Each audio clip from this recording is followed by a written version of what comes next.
السلام علیکم ورحمۃ اللہ وبرکاتہ۔ الحمدللہ رب العالمین الرحمن الرحیم مالک یوم الدین واشهد ان لا الہ الا اللہ وحدہ لا شریک لہ واشهد ان محمدا عبدہ ورسولہ صلوات اللہ وسلامہ علیہ وعلی آلہ وعلی اصحابہ ومن اہتدی بہدیہ واستنى بسنتہ الی یوم الدین، اما بعد۔ قال اللہ تبارک وتعالی فی کتابہ المجید الرحمن علی العرش استوى۔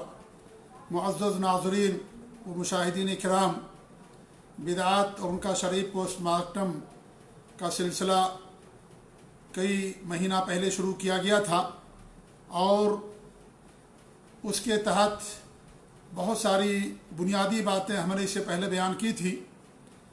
آج سے بدعات کا ذکر کریں گے اور ان کا شرعی پوسٹ مارٹم کریں گے کتاب و سنت کی روشنی میں۔ ان تمام بدعات کی تردید اور اس کا قلع کما آپ لوگوں کے سامنے کیا جائے گا۔ آج جو ہم نے موضوع چنا ہے بڑا اہم موضوع ہے، اور یہ عقیدہ کہ اللہ تعالیٰ ہر جگہ ہے، اللہ کی ذات ہر جگہ ہے، یہ عقیدہ کفریہ بدعت ہے۔ بدعت تو ہے لیکن کفریہ بدعت ہے، کیونکہ اس سے پہلے بات آپ لوگوں کے سامنے آ چکی ہے کہ بدعتیں دو طرح کی ہوتی ہیں، ایک تو کفریہ اور ایک فسقیہ۔ کچھ بدعتیں ایسی ہیں جس کا ماننے والا انسان کفر کے اندر چلا جاتا ہے، کفریہ بدعت ہے، اور کچھ بدعتیں ایسی ہوتی ہیں جو مفسقہ ہیں۔ بہت ساری اقسام ہم نے آپ کے سامنے بیان کی تھی۔ تو یہ عقیدہ کہ اللہ تعالیٰ ہر جگہ ہے، یہ کفریہ بدعت ہے۔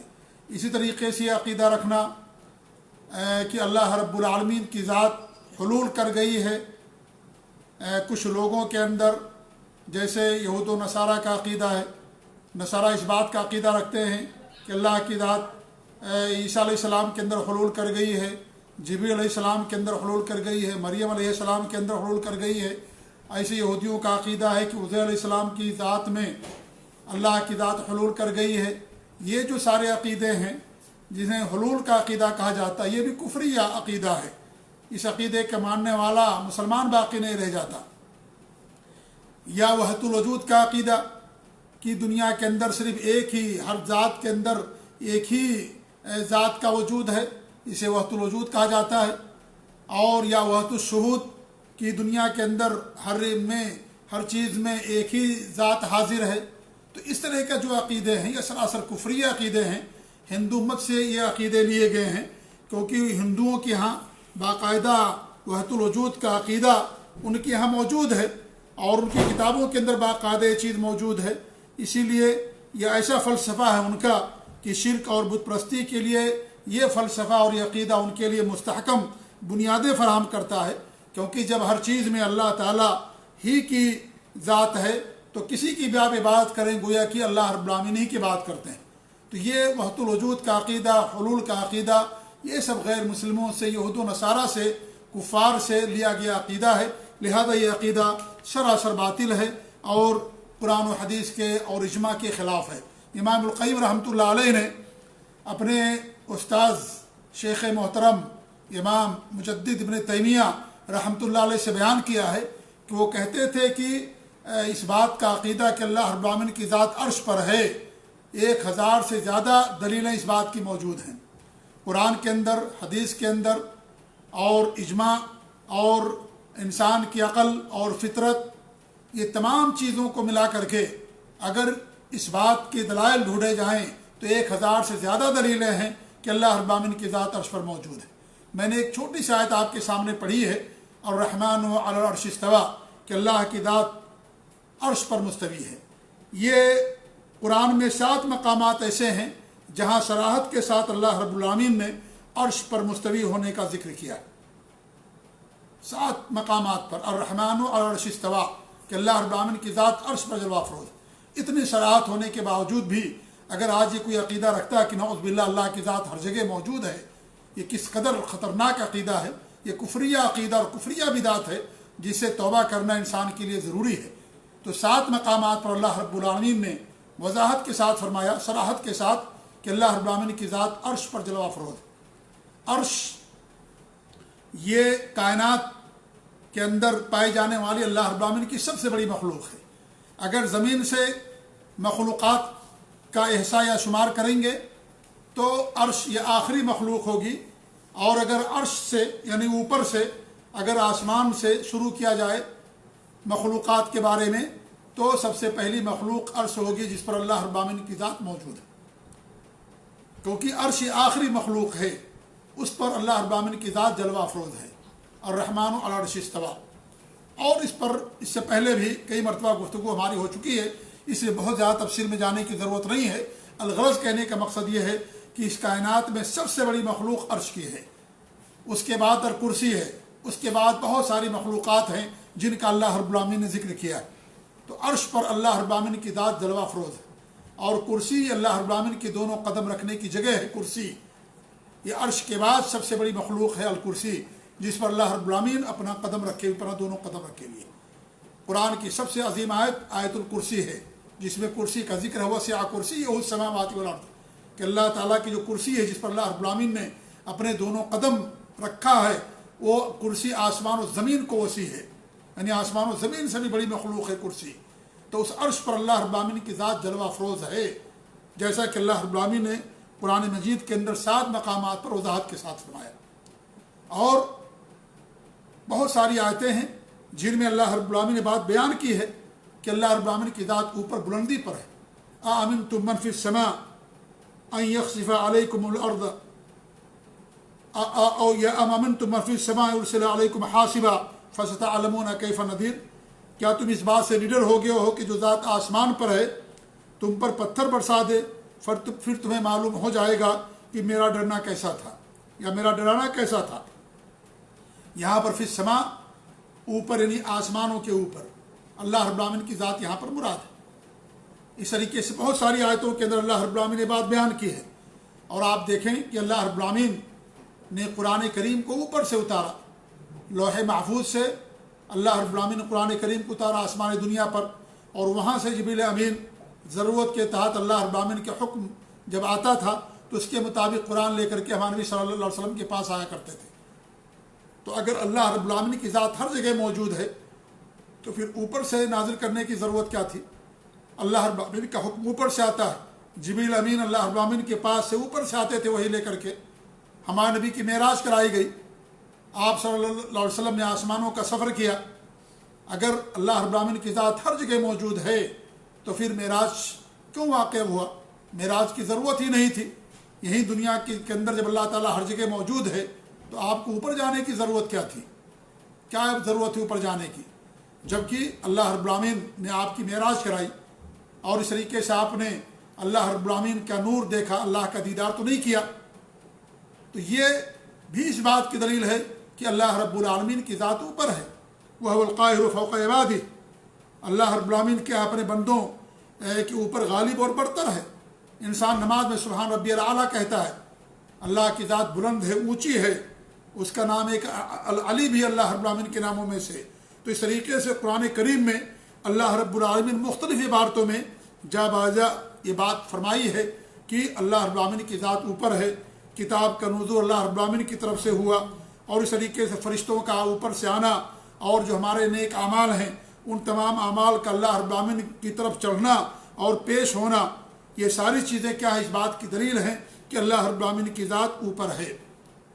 جی، اور دیکھیں بارش اوپر سے ہوتی ہے، نیچے سے بارش نہیں ہوتی، اوپر سے بارش ہوتی ہے۔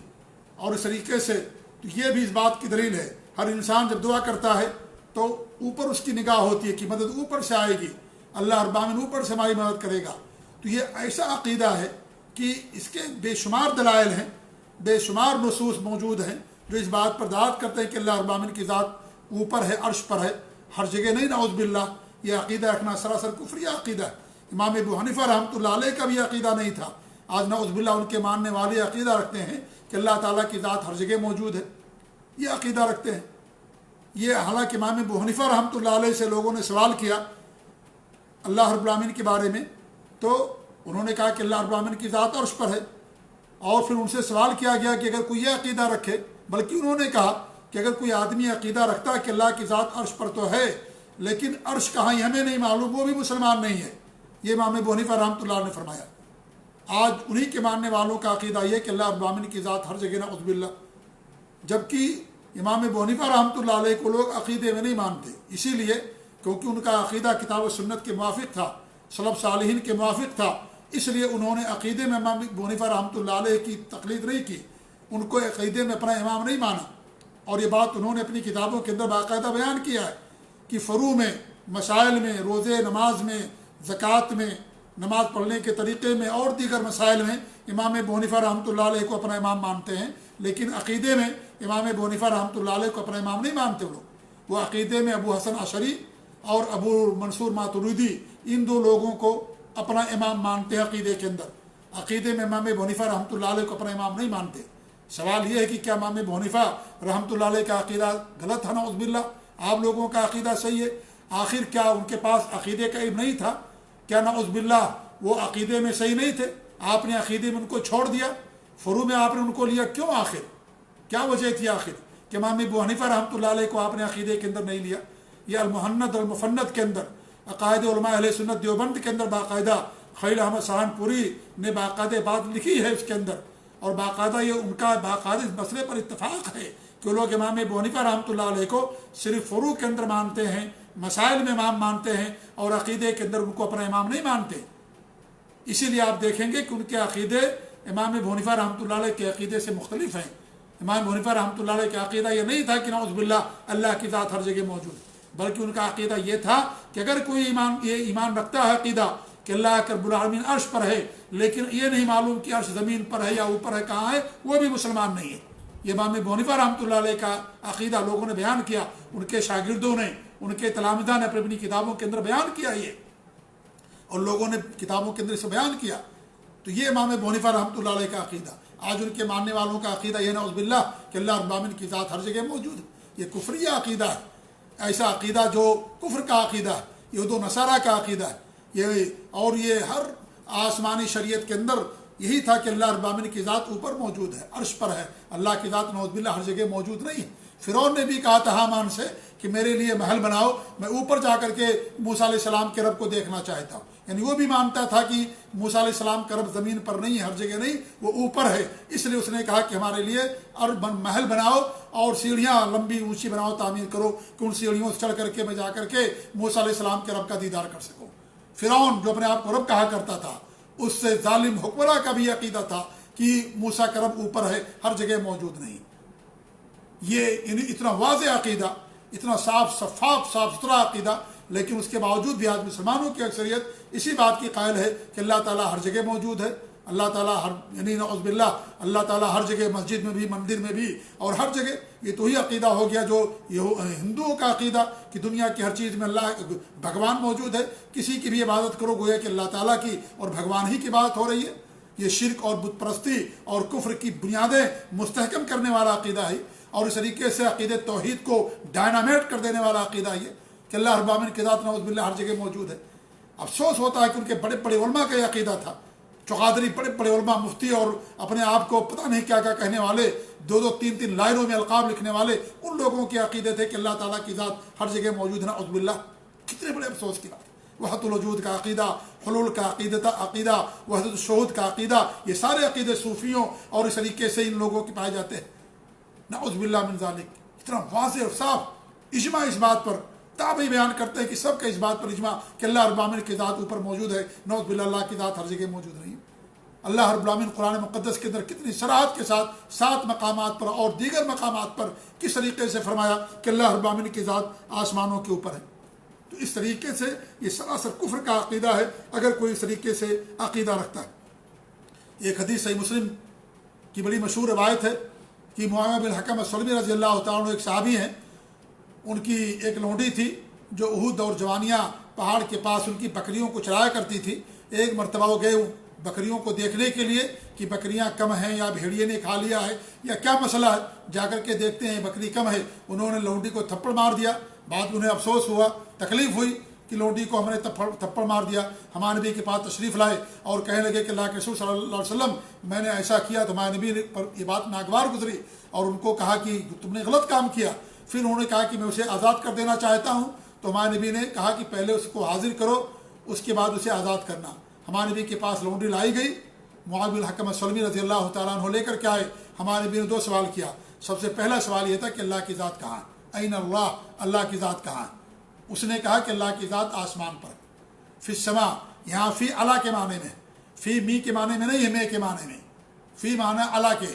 جیسا کہ اللہ رب العالمین نے فرمایا کہ فرعون کے بارے میں اس نے کہا جادوگروں کو جو اسلام قبول کر لیے کہ میں تمہیں لأصلبنکم فی جذوع النخل, میں تمہیں کھجور کے تنوں کے اندر میں تمہیں سولی دوں گا. تو یہاں فی سے مراد علا ہے, جیسا کہ امام ابن کثیر اور علماء نے بیان کیا ہے. فی کا معنی میں نہیں ہے, علا کا معنی ہے. اور فی عربی زبان کے اندر علا کے معنی کے اندر بھی آتا نہیں اوپر. تو اللہ رب العالمین کی ذات آسمان میں نعوذ باللہ نہیں ہے. اللہ رب العالمین کی ذات آسمان کے اوپر, عرش کے اوپر. عرش میں بھی اللہ تعالیٰ نہیں ہے. اللہ تعالیٰ تمام مخلوقات سے جدا ہے. اللہ رب العالمین عرش کے اوپر ہے. کس طریقے سے اللہ تعالیٰ بہتر جانتا, کیفیت کا ہمیں علم نہیں ہے, کیفیت کا علم نہیں ہے. امام مالک رحمۃ اللہ علیہ کے پاس ایک آدمی آیا, آپ مسجد نبوی کے اندر درس دے رہے تھے. اس نے کہا کہ اللہ تعالیٰ کی ذات عرش پر مستوی ہے, کیسے مستوی ہے, اس نے سوال کیا. تو امام مالک رحمۃ اللہ نے جواب دیا کہ اللہ کی الاستواء معلوم, استوا کا معنی معلوم ہے. والکیف مجہول, کیفیت مجہول, ہمیں نہیں معلوم کیفیت, کیونکہ کیفیت نہ قرآن کے اندر بیان کی گئی, نہ ہمارے نبی نے بیان کیا, نہ صحابہ نے پوچھا, اور نہ ہی صحابہ نہ ہمارے نبی نے اس کا کوئی جواب دیا. اس لیے یہ جو کیفیت کا مسئلہ ہے, کیفیت یہ اللہ رب العالمین بہتر جانتا. لیکن استوا کا معنی معلوم ہے کہ اللہ تعالیٰ کی استوا, اللہ تعالیٰ عرش پر جلوہ افروز ہے, بلند ہے. علا واستوا وارتفع وصعد, یہ معنی ہے کہ اللہ تعالیٰ عرش پر جلوہ افروز ہے, مستوی ہے. پھر آپ نے پھر مالک رحمۃ اللہ نے فرمایا وہ سوال عنہ بدع, اس کے بارے میں سوال کرنا بدعت ہے. یہ جب ہمارے نبی نے نہیں بیان کیا, اللہ نے نہیں بیان کیا, صحابہ نے نہیں پوچھا, تو اس کے بارے میں سوال کرنا بدعت ہے. والایمان بہ واجب, اور اس پر ایمان لانا واجب ہے. اس بات پر ایمان لانا واجب ہے کہ اللہ کی ذات عرش پر جلوہ افروز ہے, لیکن کیفیت ہمیں معلوم نہیں. لیکن معلوم ہے کہ استوا کا مطلب کیا ہے. یہ نہیں کہ ہم یہ کہتے کہ استوا کا مطلب نہیں, پتہ نہیں کیا معنی ہے, تو ایسا نہیں ہے. جیسا کہ مفوضہ کہتے ہیں, جو کیفیت کی تفویض یا کیفیت کو اللہ کے حوالے سونپ دیتے ہیں, کہ تو ہم یہ نہیں کہیں گے کہ اللہ تعالیٰ عرش پر مستوی ہے, ہم کہیں گے مستوی کا مطلب ہمیں نہیں معلوم. نہیں, غلط ہے. یہ مستوی کے معنی معلوم ہے.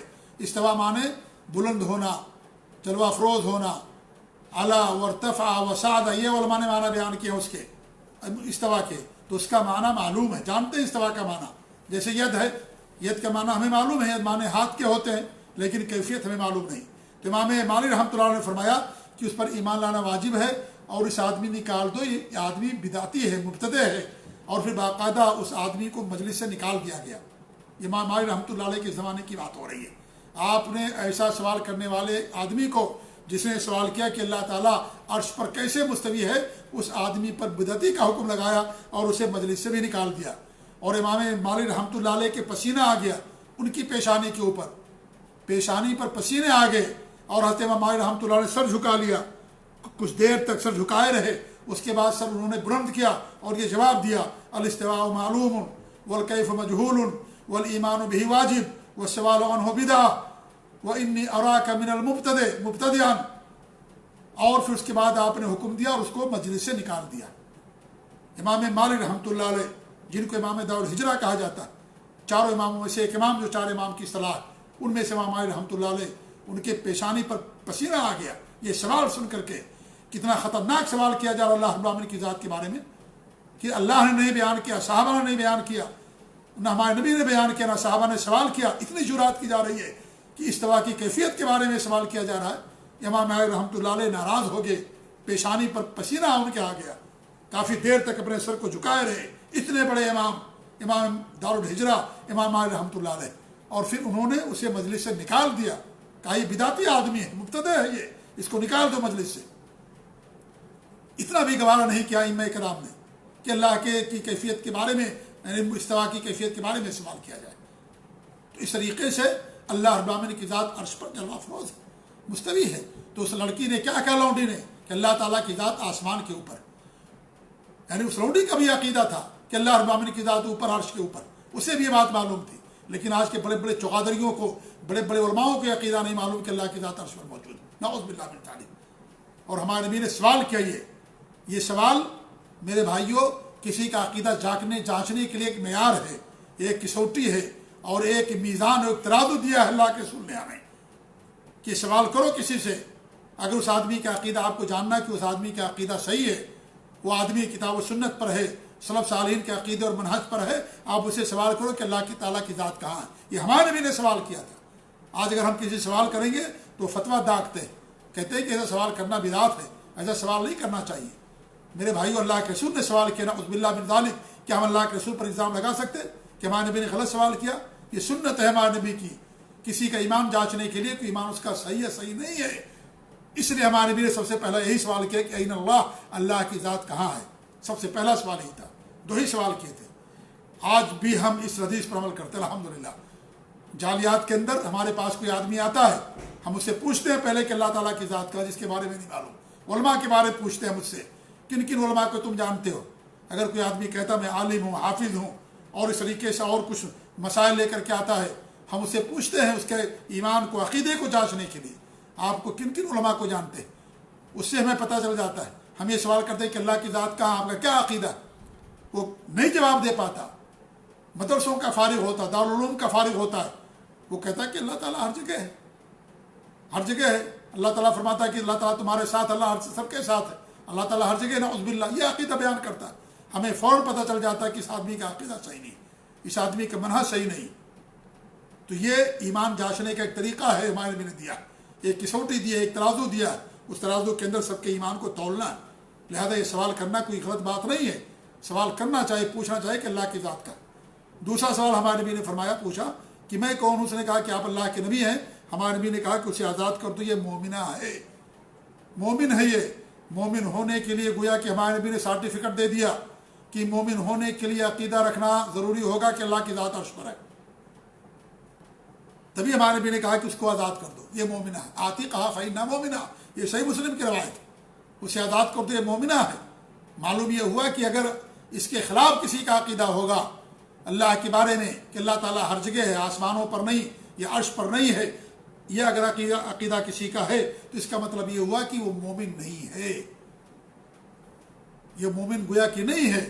کھول کر کے سن لے عقیدہ رکھنے والے، ہمارے نبی نے سرٹیفکیٹ دیا، یا ہمارے نبی نے یہ بتایا ہے کہ جس کا یہ عقیدہ ہو کہ اللہ تعالیٰ کی ہر جگہ ہے نا، عزب اللہ، وہ مومن نہیں ہو سکتا۔ مومن وہی ہوگا جس کا یہ عقیدہ ہوگا کہ اللہ تعالیٰ کی ذات اوپر ہے، عرش کے اوپر، وہی مومن ہوگا۔ وہ انسان مومن نہیں ہو سکتا جو عقیدہ رکھے کہ اللہ ہر جگہ موجود۔ یہ تو کفار و مشرکین کے یہود و نصارہ کا عقیدہ۔ جی ہاں، تو میرے بھائیوں، یہ بہت خطرناک بات ہے، یہ کفریہ بدعت ہے جو آج کل بہت سارے لوگوں کا عقیدہ بنا ہوا ہے کہ اللہ رب العالمین کی ذات نعوذ باللہ ہر جگہ۔ تو یہ حدیث بڑی اہم حدیث ہے، دو ٹوک واضح طور پر ہمارے نبی نے بتا دیا کہ اللہ تعالیٰ کی ذات اوپر۔ اور دوسرا سوال جو ہمارے نبی نے کیا کہ میں کون ہوں، اس نے کہا کہ آپ اللہ کے نبی ہیں۔ یہ بھی ایمان لانا ضروری ہے۔ اگر کوئی آدمی اللہ کی ذات پر ایمان رکھے لیکن نبی پر ایمان نہ رکھے، وہ بھی مسلمان نہیں ہے، وہ بھی کافر ہے۔ تو معلوم یہ ہوا کہ اللہ رب العالمین کی ذات ہر جگہ نہیں ہے، نعوذ باللہ من ذالک، بلکہ اللہ رب العالمین کی ذات عرش پر جلوہ افروز ہے۔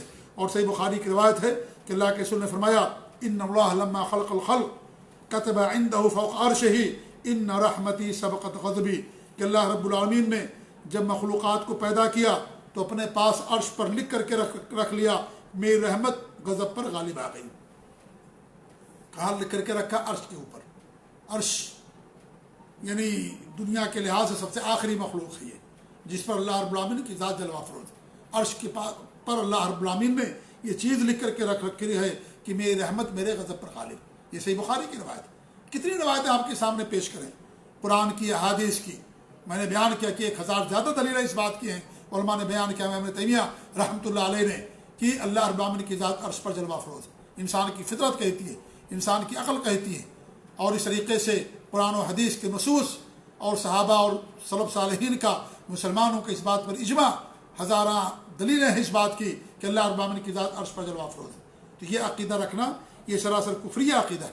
ہمارے نبی نے حج کیا، اور حج کے دوران آپ نے تمام صحابہ سے پوچھا تھا کہ اے لوگو، کیا میں نے وہ پیغام جو اللہ نے مجھے دیا تھا تم تک میں نے پہنچا دیا کہ نہیں پہنچا دیا؟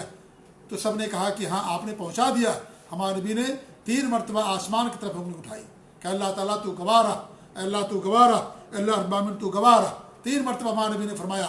ہمارے نبی نے آسمان کی طرف اوپر انگلی اٹھائی، نیچے انگلی ہمارے نبی نے نہیں اٹھائی، اوپر اٹھائی۔ کیوں؟ اس لیے کہ اللہ کی ذات عرش پر جلوہ افروز۔ اسے اللہ رب العالمین کو آپ نے گواہ بنا کہ اللہ اس بات پر تو گواہ رہا، یہ سارے لوگ اس بات پر گواہ ہیں کہ میں نے تیرے دین کو، تیرے پیغام کو بغیر کسی کمی اور ذاتی کے ساری انسانیت تک پہنچا دیا ہے، تو بھی اس بات پر گواہ۔ کتنے دلیلیں آپ لوگوں کے سامنے دی جائیں، کتنی باتیں آپ لوگوں کے سامنے اس کے تعلق سے بتائی جائیں۔ اس لیے اللہ رب العالمین کی ذات ہر جگہ نہیں ہے نعوذ باللہ، بلکہ اللہ رب العالمین کی ذات عرش کے اوپر ہے۔ حضرت موسیٰ علیہ السلام نے اللہ رب العالمین سے کہا تھا کہ اللہ رب العالمین میں تیرا دیدار کرنا چاہتا ہوں۔ اللہ رب العالمین نے کیا فرمایا؟ لن ترانی، تم مجھے ہرگز نہیں دیکھ سکتے، یعنی دنیا کے اندر تم مجھے نہیں دیکھ سکتے۔ دنیا میں کوئی اللہ کا دیدار نہ کیا نہ کر سکتا۔ اللہ رب العالمین کی تجلی صرف ظاہر ہوئی پہاڑ پر، پہاڑ ریزہ ریزہ ہو گیا، صرف تجلی ظاہر ہوئی۔ موسیٰ علیہ السلام بھی بے ہوش ہو کر کے گر پڑے۔ ہمارے نبی نے بھی معراج میں اللہ کا نور دیکھا تو اللہ رب العالمین کا دیدار نہیں کیا تھا۔ پہاڑ کتنی بڑی مخلوق ہے، کتنی بڑی مخلوق، اتنی طاقت اور مخلوق اللہ کی تجلی کو برداشت نہ کر سکی اور ریزہ ریزہ ہو گئی۔ یہ پہاڑ اتنی بڑی مخلوق، تو اس طریقے سے پہاڑ نہیں برداشت کر سکا تو کون برداشت کر سکتا ہے؟ تو اس لیے یہ عقیدہ کہ نعوذ باللہ اللہ رب العالمین کی ذات ہر جگہ ہے، یہ بہت ہی غلط عقیدہ ہے، کفریہ عقیدہ ہے، یہود و نصارہ کا یہ عقیدہ ہے، یہ بالکل غلط عقیدہ۔ افسوس ہوتا ہے کہ صوفیہ نے جو عقیدہ گڑھا ہندو مت سے لے کر کے، یہ یہود و نصارہ کو بھی انہوں نے پیچھے چھوڑ دیا۔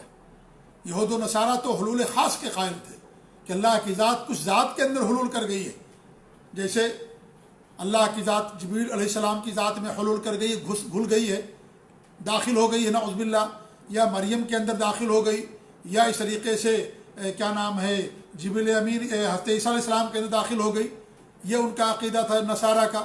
یہودیوں کا عقیدہ یہ تھا کہ اللہ کی ذات عزیر جو نبی ہیں اللہ کے، ان کے اندر داخل ہو گئی۔ تو انہوں نے حلول خاص کا عقیدہ گڑھا، حلول خاص کا عقیدہ رکھا، لیکن افسوس ہے، تف ہے ایسے لوگوں پر، ان صوفیہ پر، بدعقیدہ بدمذہب لوگوں پر، ان بددینوں پر، زندیقوں پر، جو اس طرح کا عقیدہ رکھتے ہیں کہ نعوذ باللہ دنیا کی ہر چیز کے اندر اللہ کی ذات موجود ہے۔ افسوس کی بات ہے، یہود و نصارہ سے بڑا کفر ہے یہ۔ یہود و نصارہ تو اس بات کے قائل نہیں تھے۔ یہود و نصارہ کا یہ عقیدہ تھا کہ چند لوگوں کے اندر اللہ کی ذات حلول کر گئی، داخل ہو گئی۔ ان لوگوں کا عقیدہ تو یہ ہے کہ دنیا کی ہر شے میں اللہ کی ذات موجود ہے، اس لیے ان کے ہاں خالق مخلوق کے اندر کوئی فرق نہیں ہے۔ تم کسی کو بھی پوجو، سب وہی ایک ہی ہے۔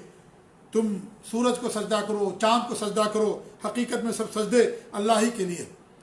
تم اللہ کی بات کرو، انسان کی بات کرو، سب اللہ ہی کے لیے، سب کے اندر اللہ تعالیٰ کی ذات موجود ہے نعوذ باللہ۔ یہ جو غالی صوفیہ تھے، یہ جو زندیق قسم کے لوگ تھے، یہ ان لوگوں کا عقیدہ تھا۔ اس طرح کا عقیدہ کہا کرتے تھے لوگ کہ میرے کپڑے میں بھی اللہ ہے، میرے جسم میں بھی اللہ ہے، میں سجدہ کس کو کروں، اپنے کو کروں یا کس کو میں سجدہ کروں؟ اس طرح کے کفریہ اور زندیقیت والی باتیں کہا کرتے تھے۔ یہ تو یہود و نصارہ سے بڑھ کر کے زندیقیت اور کفر کی باتیں ہیں جو اس طرح کی صوفیہ نے عقیدے گڑھ کر کے رکھے۔ تو اللہ تعالیٰ کی ذات عرش کے اوپر جلوہ افروز ہے، اللہ رب العالمین کی ذات ہر جگہ نہیں۔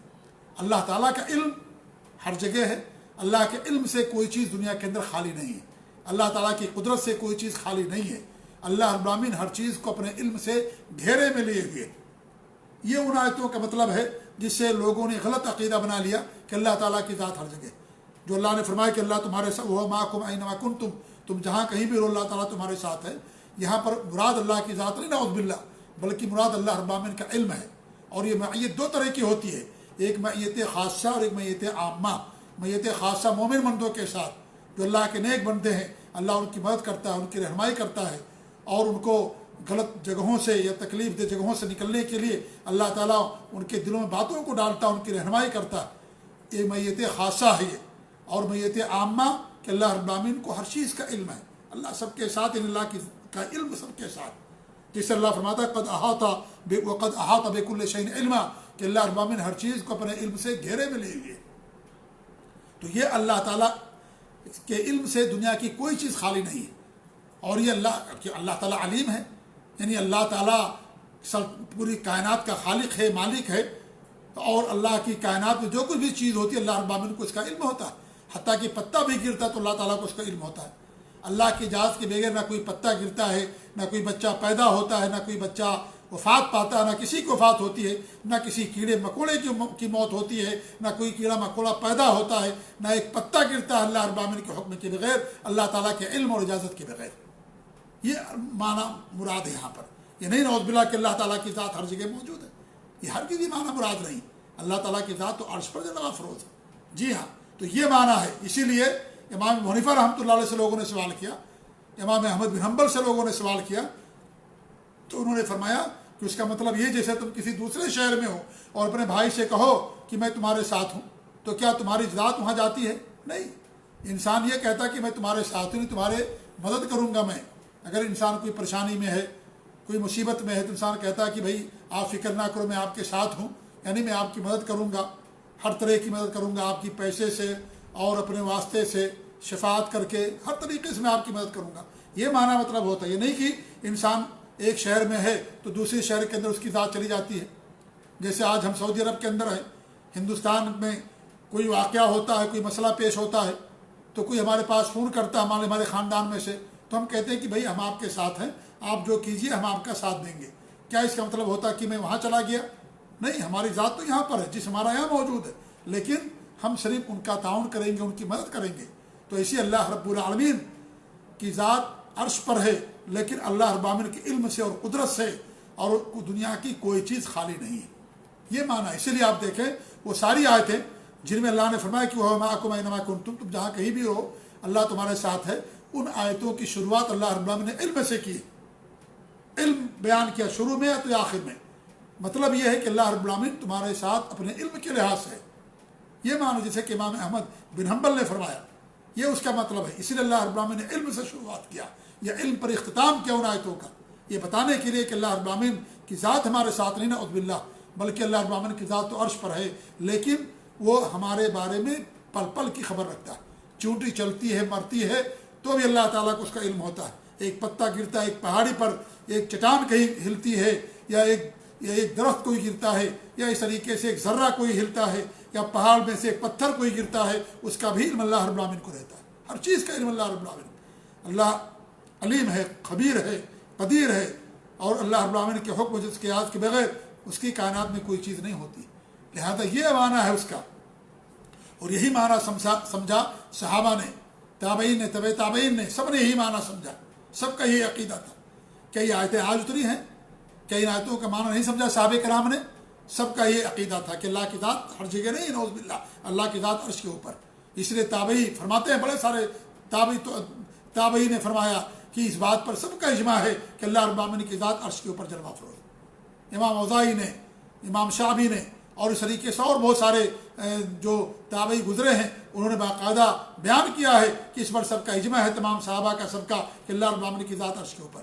تو یہ صحابہ نے آیتوں کا کیا مطلب سمجھا. اسی لیے ہم بار بار یہ کہتے ہیں کہ قرآن کی آیتوں کو، یا دین اسلام کو، یا حدیثوں کو ہم صحابہ کرام کے فہم کے مطابق سمجھیں گے. ہم اس کا نیا فہم نہیں نکالیں گے، اس کا نیا معنی نہیں بیان کریں گے کہ ہم ان آیتوں سے یہ معنی لے لیں کہ اللہ تعالیٰ کی ذات ہر جگہ نعوذ باللہ. نہیں. کیوں؟ اس لیے کہ صحابہ نے یہ معنی نہیں لیا. آج ہم ایک نیا معنی اگر پیدا کریں گے تو اس کا مطلب یہ کہ صحابہ کرام نے قرآن کو نہیں سمجھا، صحابہ کرام نے حدیثوں کو نہیں سمجھا. اس لیے قرآن و حدیث کو، دین اسلام کو سلف صالحین کے نہج اور عقیدے پر سمجھنا ہے. اور یہی ایسی قید ہے، یہ شرط ایسی شرط ہے جو اہل بدعت ہیں، اہل خرافات ہیں، ان سے یہ جو شرط ہے یہ امتیاز کرتی ہے، فرق کرتی ہے دونوں کے اندر. وہ کہتے ہیں کتاب و سنت کو ہم مانتے ہیں، قرآن و حدیث کو مانتے ہیں، لیکن کیسے مانیں گے قرآن و حدیث کو؟ یہ سب سے بڑا مسئلہ. کیا قرآن و حدیث کو اپنے مزاج کے مطابق، یا اپنے فہم کے مطابق، اپنی سوچ کے مطابق؟ نہیں. قرآن و حدیث کو سلف صالحین کے سمجھ کے مطابق. اللہ نے فرمایا صحابہ کی تعریف کی ان کے مطابق. ہمارے نبی نے فرمایا جس پر میں ہوں میرے صحابہ ہیں.